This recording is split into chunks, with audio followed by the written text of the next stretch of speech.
78 స్వాతంత్ర దినోత్సవం సందర్భంగా మెదక్ పోలీస్ పరేడ్ గ్రౌండ్ లో ప్రభుత్వ సలహాదారు కె కేశవరావు, మెదక్ ఎమ్మెల్యే మైనంపల్లి రోహిత్ రావుతో కలిసి జాతీయ పతాకాన్ని ఆవిష్కరించారు. ప్రభుత్వ సలహాదారు కేశవరావు, కలెక్టర్ రాహుల్ రాజ్, ఎస్పీ ఉదయ్ కుమార్ రెడ్డి గాంధీ చిత్రపటానికి పూలమాలతో నివాళులర్పించారు. అనంతరం పోలీసుల నుంచి గౌరవవందనం స్వీకరించి శకటాల ప్రదర్శన వీక్షించారు. ప్రభుత్వం ప్రవేశపెట్టిన సంక్షేమ పథకాల గురించి ప్రభుత్వ సలహాదారు చదివి వినిపించారు. ప్రజల సంక్షేమం కోసం ప్రభుత్వం అనేక కార్యక్రమాలు చేపట్టిందని స్పష్టం చేశారు. దేశం కోసం ప్రాణాలర్పించిన స్వాతంత్ర సమరయోధుల కుటుంబాలను పరామర్శించి సన్మానించారు. ప్రభుత్వ, ప్రైవేట్ పాఠశాలల విద్యార్థుల సాంస్కృతిక కార్యక్రమాలు అలరించాయి.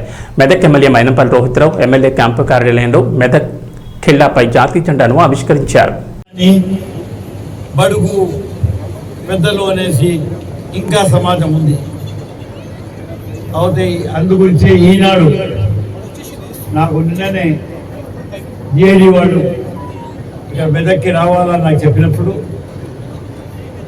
మీ కలెక్టర్ గారు ఒక పెద్ద తన పూర్తి రిపోర్టు అంటే ఎంత సంతోషంగా ఉందంటే ఒక 8 నెలల లోపలనే మనం ఇంత సాధించామా, సాధించగలుగుతామా, గదియమా అనేది ఒక ప్రశ్న నా లోపల ఉత్పన్నమైంది.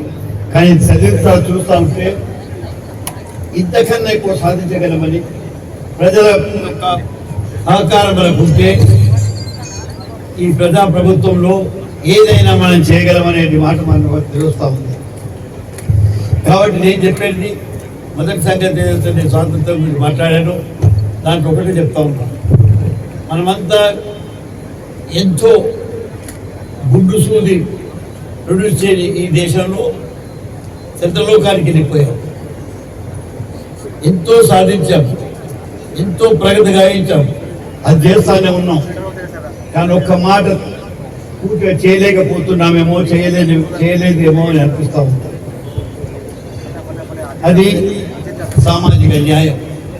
ఈ బీద గొప్ప తారతమ్యాలు, ఇవాళ ఒకడు గొప్పగా ఒకడు బీదగా ఉండడం, ఈ సమానత్వం లేకపోవడం, ఇది ప్రతి వారికి బాధ కలిగిస్తుంది. ఎంత అధ్యక్షుడు గత 8 నెలల లోపల మనం అనుకున్నంత ప్రగతిగా జరిగింది. ఈ రాష్ట్రం, ఈ ప్రభుత్వం రేవంత్ రెడ్డి గారి నాయకత్వంలో గత 8 నెలలు ప్రారంభించిన 8 నెలల నుంచి 8 నెలల లోపలనే లేదా ప్రారంభించిన 10 దినాల నుంచి ఇచ్చిన హామీల్ని పూర్తి చేయడానికి కంకణం కట్టుకొని ముందుకు పోవడం జరిగింది. ఒక్కొక్కటిగా అధికారంలోకి వచ్చి 48 గంటల నుంచి అమలు చేయడం ప్రారంభించారు. మనం ఇంద్రమ గ్రామ సభలుగా ఏర్పరచుకున్న సభల్ని ప్రజలతో కలయికని పెంపొందిస్తూ ప్రజల నుంచి దరఖాస్తు స్వీకరించుతూ పథకాలు అమలు చేస్తూ వచ్చాం. ఆడపడుచులకు, స్త్రీలకు ఆర్టీసీ బస్సులలో ఉచిత ప్రయాణ సౌకర్యాన్ని ప్రభుత్వం అమలు చేస్తూ వస్తుంది. ఇక్కడనే చూసుకుంటే మెదక్ లోపలనే 1.07 డీటెయిల్స్లో పోకపోతే 1 కోటి కన్నా ఎక్కువ మంది మహిళలు ఈ ఉచిత రవాణా సౌకర్యాన్ని వినియోగించుకున్నారు. దీని ద్వారా మహిళలు 35.70 కోట్లు లబ్ధి చేరుకున్నారు. డబ్బుతో ప్రభుత్వం ఇవ్వడం కాదు, మీకు ఎంత లాభం వచ్చిందో అది చూస్తూ ఉన్నాము. కానీ ఎంత డబ్బు ఖర్చు పెట్టామో, ఏం చేస్తున్నామో కాదు చూసారు. రాజీవ్ ఆరోగ్యశ్రీ పథకాన్ని చూస్తే 5 లక్షల నుంచి 10 లక్షలు చేసుకున్నాం.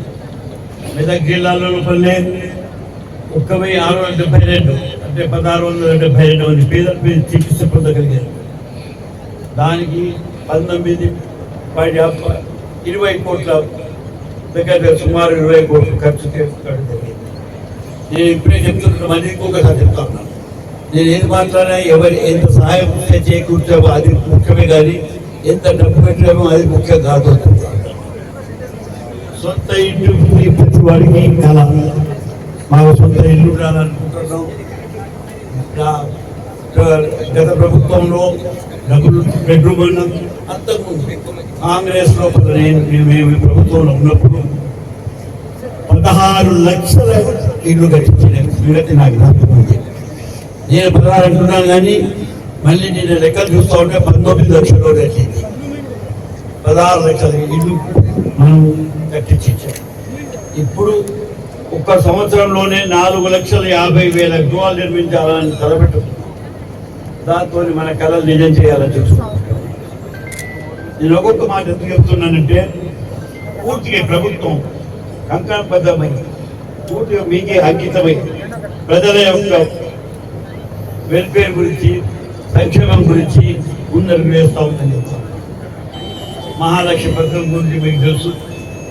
కేవలం 500 రూపాయలకే సిలిండర్ వస్తూ ఉంది.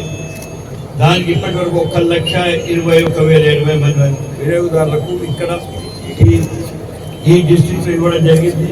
దానికి ఖర్చు 2,10,000 ఉన్నవాళ్ళు అసలు మా స్వాతంత్ర పోరాటం ఏమిటో స్వాతంత్ర ఉద్యమం ఏమిటో చదివి తెలుసుకున్నారు కానీ చూసిన వాళ్ళు కాదు, దగ్గర నుంచి తిరిగించిన వాళ్ళు కాదు. ఆ తరానికి చెందినవాడిని కాబట్టి ఆ ఉద్యమంలో నేను లేకపోయినప్పటికీ ఆ ఉద్యమంకి కొంచెం దగ్గరలో ఉండి 8 ఏళ్ళు 7 ఏళ్ళ పిల్లడిగా ఉన్నందుకు ఆ దినాలు జ్ఞాపకం చేసుకుంటా ఉంటే కళ్ళల్లో నీళ్లు పెట్టుకోవాలా, సంతోషభరితంగా సంతోషం వెలబుచ్చాలా తెలియకుండా ఉంది. ఎన్ని త్యాగాల గురించి మాట్లాడాలా చెప్పలేను కానీ ఇంటి నుంచి ఒక పిల్లవాడు ఇంటి బయటికి వెళ్తే ఆ పోరాటాలలో మళ్ళీ ఇంటికి వస్తాడో లేదా తల్లి ఎదురు చూసేదే కానీ అంత సంతోషంగా వచ్చే తీరుగా లేకుండా వేలాది కొద్ది ప్రాణాలు త్యాగం, వేలాది కొద్ది ప్రాణాలు కాకపోయినా వేలాది త్యాగాలు ఎదుర్కొంటూ ముందుకెళ్ళి ఈ స్వాతంత్రాన్ని మనకు అందించారు. కాబట్టి దానికి ఒక అర్థం ఉంది.